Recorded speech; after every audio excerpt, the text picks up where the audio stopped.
this is Behfor, your host, and in this video I want to talk about the ASUS GT-AXE11000, and after using it for 1 year. I've already reviewed and tested the router in that video, so feel free to watch that video first if you haven't already, because in this video I'm actually gonna focus on the things that either have changed ever since I made that video, or maybe the things that I just needed more time to observe and test so I could finally talk about them. Before starting the video though, I just need to quickly say that I mainly use this wireless router as an access point. Sometimes as a wireless router or even other modes too, but mainly as an access point. Because as you might know, I already have a good wireless router which I talked about in the previous video. But this actually allowed me to use and test both of them at the same time. This router is actually known as the first tri-band Wi-Fi 6E wireless router, which means one of those bands is actually a 6 GHz band. So when I was reviewing and testing the router, I realized that the 6 GHz band had actually the shortest range compared to the other two bands, which is kind of expected behavior because generally the higher the frequency, the shorter the range. Now, to put it into perspective, I should tell you that the 2.4 GHz band and the 5 GHz band can pretty much cover my whole house, but unfortunately not the 6 GHz band. So if I want to make sure the 6 GHz band can also cover the whole house, I will need to have a secondary Wi-Fi 6E router to use it as an access point repeater, or maybe set up a mesh network. But instead, I decided to design my network in a way that the 6 GHz band is only used for the devices that are very sensitive to the quality of their network. For example, a gaming PC. And of course, this PC has to be Wi-Fi 6E capable and not too far from the wireless router to make sure the connection quality is good. And then use the 5 GHz band for other personal devices such as laptops, tablets, and smartphones. And finally use the 2.4 GHz band for the IoT devices only.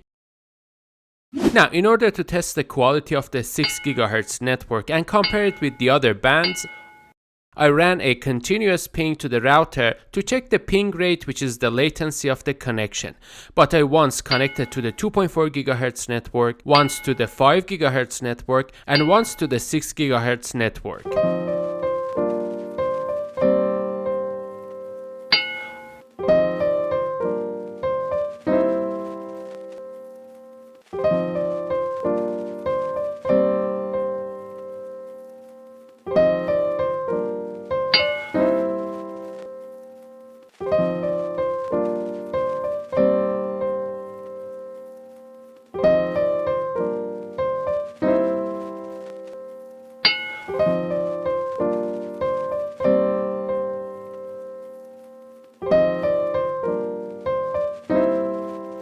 And as you can see, the 6 GHz connection was significantly better. So as long as I can keep the signal strength of the 6 GHz band healthy, then the connection quality should be really good, right? I mean, at least before everybody starts using it. And even then, because there are lots of channels available in the 6 GHz spectrum, it is less likely to experience interference, which is good.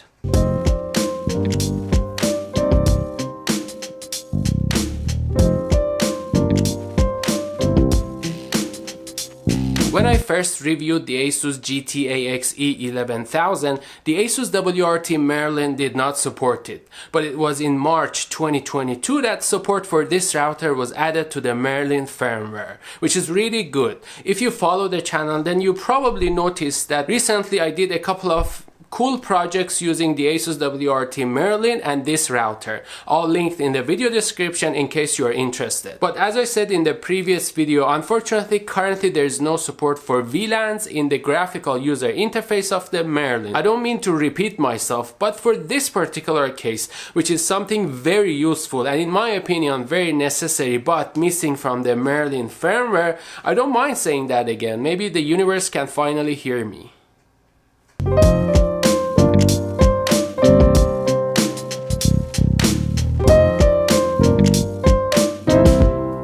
so far we talked about the situation with the 6 GHz band, which although its range is not as good as the other two bands, its quality, at least in my experience, could be really good. We also talked about the ASUS WRT Merlin firmware, which I can now install on this wireless router. But how about the overall performance of this router in the last year? Well, if I want to answer that question in one sentence, I can say that its overall performance has been good, but not 100% good. Don't get me wrong though, I'm not saying it was bad, but if I just maybe compare it side by side with the RT-AXE86U, and if I give 100 to that, of course out of 100, then I can only give 85, maximum 90 to this, which is probably still better than many wireless routers out there. But for such a high priced router, the expectation is automatically high.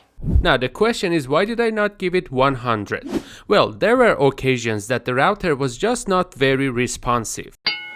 For example, there were times that I could not connect to the Wi-Fi. I'm not only talking about the 6 GHz Wi-Fi, because it would also happen on the other frequency bands. For example, I noticed some of the IoT devices were also down. It would usually take me a couple of attempts before I could finally connect. And after logging into the router, I could notice that the CPU usage was too high, even though the network was not that busy. Unfortunately, looking at the system logs was not that helpful either.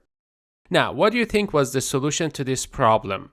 You probably guessed it right. Rebooting the wireless router could actually fix the problem.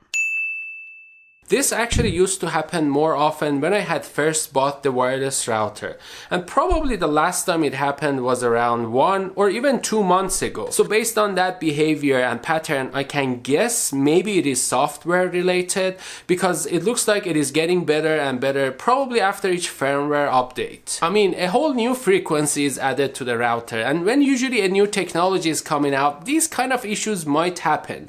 In this case though, I really hope it's not gonna happen again. I mean, it might sound crazy, but to me it kind of feels like the router, who is a new kid in town, instead of just immediately taking care of the packets who are supposed to go through the router, it wants to have some kind of a conversation with them, maybe get to know them better.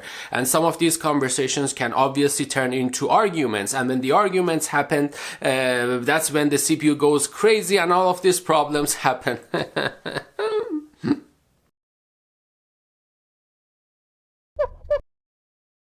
Hello, packet. How can I help you? Hi, I would like to go to that address, please. Can you show me the route? Why? Because that's the destination address. Why? Because it's a YouTube channel, I want to subscribe. Why? Because there's educational tech videos. Why? Because I like them, they're entertaining. Why? Because there's graphics and animations. Why? Because otherwise they would be boring. Why? Because I don't know. Can you just show me the route? Why? Because you're a router? Okay.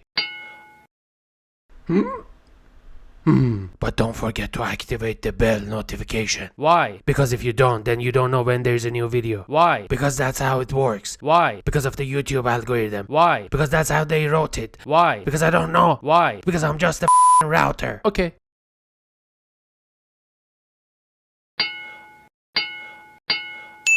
Of course, none of that happened. That was all my imagination. But I think both sides of the arguments had some good points. Thank you very much for watching this video. I hope you liked it. Give it a thumbs up if you did. Share it if you think others might like it too. And subscribe to the channel if you want to see more videos like this. Also, that's the link to my Patreon in case you want to check it out. Soon we're gonna have an exclusive video there. Thank you again, and I will see you next time.